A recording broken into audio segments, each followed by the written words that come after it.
Hello everyone, welcome back to my channel. This is Seema Saini. I hope you all are good. So students, today we will discuss a new poem from class 10 first flight book. That is poem number 3, A Tiger in the Zoo, written by Leslie Norris. Okay.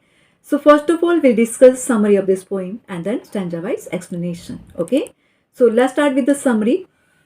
This poem contrasts a tiger in the zoo with the tiger in the natural habitat. Okay. ये poem contrast करती है उस tiger को जो कि जू में है, ठीक है, उस टाइगर से जो कि टाइगर नेचुरल हैबिटेट में है. Okay. The poem moves from the zoo to the jungle and back again to the zoo. Okay. ये पोएम जू से नेचुरल हैबिटेट की तरफ मूव करती है, मीन्स जू से जंगल की तरफ मूव करती है और बैक फिर से जू में आ जाती है. The poem provides a contrast in the mood and environment of a tiger. Okay. ये पोएम कॉन्ट्रास्ट करती है टाइगर के मूड और एनवायरनमेंट को when he is in the जू, ठीक है, जब वो जू में होता है, and tiger when he is in the forest, और उस टाइगर को जब वो फॉरेस्ट में होता है. Okay. In the zoo he has no freedom, he is kept in a cemented cell behind the bars. Okay. जब वो जू में होता है टाइगर, तो उसको कोई फ्रीडम नहीं होता है, ठीक है, उसको सीमेंटेड सेल में रखा जाता है, वॉर्स के अंदर, बार्स के अंदर. Okay. He feels angry, frustrated and helpless. और जहाँ पे उन सीमेंटेड बार्स में, ठीक है, सीमेंटेड सेल में वो अपने आप को एंग्री, फ्रस्ट्रेटेड और हेल्पलेस फील करता है. He reminds himself of his natural habitat, is hiding and sliding in the long grass near the water hole and pouncing upon the fat deer, the way he terrorise the villager displaying his sharp teeth and claws. Okay. ये poem, इस poem में वो tiger जब zoo में होता है, ठीक है, वो रिमाइंड करता है अपने उन दिनों के जब वो नेचुरल हैबिटेट में था, ठीक है, और रिमाइंड करता है कि किस तरह से अपने आप को वो लॉन्ग ग्रास में हाइड करते हुए, आगे स्लाइड करते हुए, ठीक है, वाटर होल के पास पहुंच जाता है. और जब वहाँ पे फैट डियर, ठीक है, वाटर के पास पानी पीने के लिए आता है और उसके ऊपर एकदम से अटैक कर देता है, ठीक है. The way he terrorise the villager displaying his sharp teeth and clause, ठीक है, और साथ में वो विलेजर्स को, ठीक है, अपने शार्प टीथ और शार्प क्लॉ दिखा के, उनको डिस्प्ले करके उनको टेरराइज करता है, उनको डराता है. Okay. At night in the zoo he here the sound of patrolling cars, ठीक है, रात को जब वो जू में होता है तो वो पेट्रोलिंग कार की साउंड सुनता है. The tiger in the zoo appears helpless to be a mere showcase and source of entertainment to people. Okay.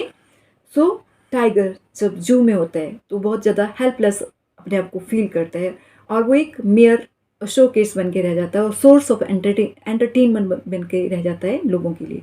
The poet wants to convey that it is cruel to keep wild animals in small enclosures of the zoo away from their natural habitat. And poet यहाँ पे convey करना चाहते हैं एक message, ठीक है, कि ये बहुत ज़्यादा क्रूएलिटी है कि हम एनिमल्स को नेचुरल हैबिटेट से दूर रखते हैं, उनको जू के अंदर रखते हैं. Okay. They feel angry, helpless and unhappy in the case. Okay. और टाइगर जब जू में होता है तो अपने आप को एंग्री, हेल्पलेस और अनहैप्पी फील करता है. He face no attention to the visitors who came to watch him, ठीक है, और उन विजिटर्स की तरफ वो कोई अटेंशन नहीं देता है जो कि उनको देखने के लिए वहाँ पे आते हैं. In the silence of the night he stairs eight the brilliant stars with his bright eyes. Okay. और नाइट की साइलेंस में, ठीक है, अपने ब्राइट आंखों से उन चमकते हुए स्टार्स को वो देखता है. Okay. Now stanza wise explanation. Stanza number 1. He stocks in his vivid strips. Okay.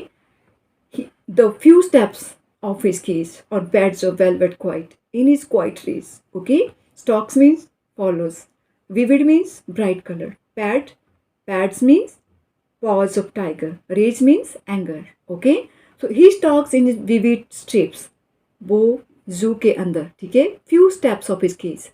वो केज में अपने few steps चलते हैं, जबकि उसको हैबिट होती है जब वो नेचुरल हैबिटेट में होता है वो बहुत ही फ्रीली एक कॉर्नर से दूसरे कॉर्नर तक, ठीक है, बहुत फ्रीली घूमता है, ठीक है. But on the pads of the velvet quiet in is quiet rage, लेकिन इस छोटे से जू में वो छोटे थोड़े थोड़े स्टेप ही चल पड़ता है, ठीक है, फ्यू स्टेप ही चल पाता है अपने वेलवेट पैड के ऊपर, क्योंकि जो टाइगर होता है उसके जो क्लॉज होते हैं उसमें वेलवेट पैड होते हैं जिसके ऊपर वो क्वाइटली चलता है और वो रेज में होता है, गुस्से में होता है, ठीक है. Stanza number 2. He should be lurking in shadow, sliding through long grass near the water hole, where plump deer pass. Okay. So lurking means to be hidden as to wait for your prey. Okay, so lurking means जब एक tiger, ठीक है, अपने से week animal के ऊपर क्या करता है, अटैक करता है, that is lurking. Okay, so in this line poet is telling that tiger is reminding his old day when he was in the natural habitat. ठीक है, तो यहाँ पे टाइगर अपने ओल्ड डेज को याद कर रहा है जब वो अपने नेचुरल हैबिटेट में था. ठीक है, तो यहाँ पे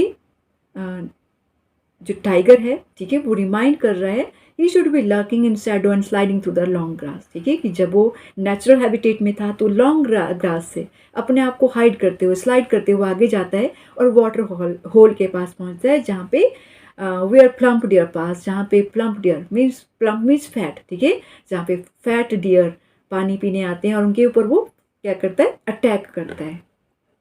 stanza number 3, he should be snarling, okay, around houses at the jungle edge, baring his white fangs, okay, his claws terrorizing the village. Snarling means warning sound made by the animal. Baring means uncovered, okay. Fangs means sharp tooth of the animals. So through this line, poet is telling that he should be snarling around houses. ठीक है, snarling means warning sound made by the animals.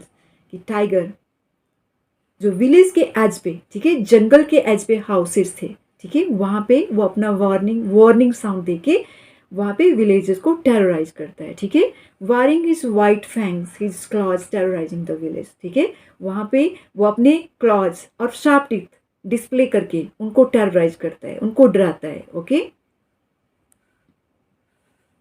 Stanza number 4, but he is locked in a concrete cell. तो अब यहाँ पे natural habitat से poet फिर से कहाँ पे पहुंच गई, जू के ऊपर. ठीक है, but he is locked in a concrete cell. लेकिन यहाँ पे वो कॉन्क्रीट सेल में क्या है, बंद है. Okay, concrete means building made of bricks, cement, sand and water. Okay, so जब भी जू होता है टाइगर का, ठीक है, टाइगर जब जू में रखते हैं तो वो जो सेल बना होता है वो सीमेंट का और ब्रिक्स का बना होता है और उसके आगे सैंड होती है और वाटर होता है. ठीक है, but he is locked in a concrete cell. लेकिन अब जो टाइगर है वो एक कॉन्क्रीट सेल में बंद है. Okay, his strength behind bars, अब उसकी जो स्ट्रेंथ है, ठीक है, उसकी जो पावर है, ठीक है, वो बार्स के अंदर बंद हो गई है.